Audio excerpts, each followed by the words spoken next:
नमस्कार मित्रांनो, M S study अकॅडमीमध्ये आपलं स्वागत आहे. तर आजच्या व्हिडिओमध्ये आपण नवीन पोलीस भरती संदर्भात खूप महत्त्वाची माहिती बघणार आहोत. तर तुमच्यापैकी भरपूर मुलांचे प्रश्न जे आहेत मला आले आहेत. तर नवीन पोलीस भरतीचे फॉर्म भरण्यास कधी सुरुवात होईल आणि भरतीची प्रक्रियेला ॲक्चुअलमध्ये कधी सुरुवात होईल? तर याच्या संदर्भात आजच्या व्हिडिओमध्ये तुम्हाला सविस्तर माहिती मी देणार आहेत आणि पोलीस भरती संदर्भात कंटिन्युअसली जे आहेत नवीन-नवीन अपडेट जे आहेत येत आहेत. तर काही जिल्ह्यांचे सुद्धा जे आहेत रिक्त जागा जे आहेत आपल्याला माहिती झालेल्या आहेत. कोल्हापूरला पण जे खूप साऱ्या जागा जे आहेत त्या रिक्त आहेत. तर त्यानुसार जे भरपूर मुलांचे प्रश्न आहेत, की भरती प्रक्रियेला जे फॉर्म भरण्यास सुरुवात कधी होईल? तर आजच्या व्हिडिओमध्ये याच्या संदर्भात सविस्तर माहिती मी तुम्हाला देणार आहेत आणि 20,000 पदांचीच भरती होणार आहेत का? तर याच्या संदर्भात सुद्धा आजच्या व्हिडिओमध्ये सविस्तर माहिती मी तुम्हाला देणार आहे. आणि काही मुलांचे वयोमर्यादा संदर्भात सुद्धा प्रश्न आहेत, की वयोमर्यादा वाढवून मिळणार आहेत का नवीन पोलीस भरतीमध्ये? तर याच्या संदर्भातही माहिती मी तुम्हाला व्हिडिओमध्ये नक्कीच कळवणार आहेत.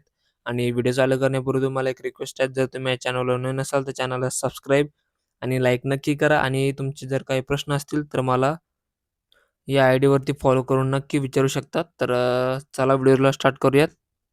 तर मित्रांनो, पोलीस भरतीचे फॉर्म भरण्यास कधी सुरुवात होईल? तर याच्या संदर्भात जर माहिती बघायची झाली तर सप्टेंबर आणि ऑक्टोबर महिन्यात जे आहेत आपले पोलीस भरतीचे फॉर्म भरण्यास नक्की सुरुवात होईल. तर कारण याच्यामागे असं आहे, की भरती प्रक्रियेला जे आहेत आता सर्वांना तर माहिती आहे, की सुरुवात जे आहेत ऑलमोस्ट झालेलीच आहेत. तर पोलीस भरती संदर्भात कंटिन्यू जे आहेत अपडेट येत आहेत आणि त्यानुसार जे आहेत सप्टेंबर, ऑक्टोबरमध्ये जे भरती प्रक्रियेला सुरुवात नक्कीच होईल आणि तुम्हाला जर वाटत असेल, की य अजून उशीर लागेल, तर तसं विचार न करता तुम्ही पोलीस भरतीकडे लक्ष द्या. कारण की भरती ही अचानकमध्येच येणार आहेत आणि स्वतः जे आहेत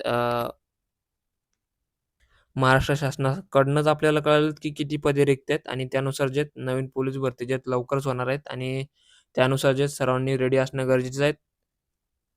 कारण की मागची जी भरती झालेली होती, ती पण अचानकमध्येच आलेली होती आणि त्यानुसार जे या भरतीमध्ये जे वेळापत्रक येईल, त्या वेळापत्रकानुसार जे आपल्याला नक्की कळेल. तर वेळापत्रक जे पुढच्या महिन्यामध्ये चान्सेस आहेत, की पोलीस भरतीचं वेळापत्रक येईल आणि त्यानुसार जे आपल्याला कळेल, की आपली फॉर्म भरण्याची तारीख काय आहे. तर त्यानुसार जे तुम्हाला कळवत आहेत मी सप्टेंबर, ऑक्टोबरमध्ये जे भरती प्रक्रियेला जे सुरुवात होणार आहेत आणि त्यानुसार जे आपल्याला तयारी करायची आहेत आणि डिसेंबरपूर्वी जे भरपूर जे प्रक्रिया संपलेलीच असेल आणि जानेवारीपर्यंत तरी मला असं वाटतं तर आपली भरती प्रक्रिया पूर्ण संपून जाईल. त्यानुसार जे आपण रेडी असणं गरजेचं आहे.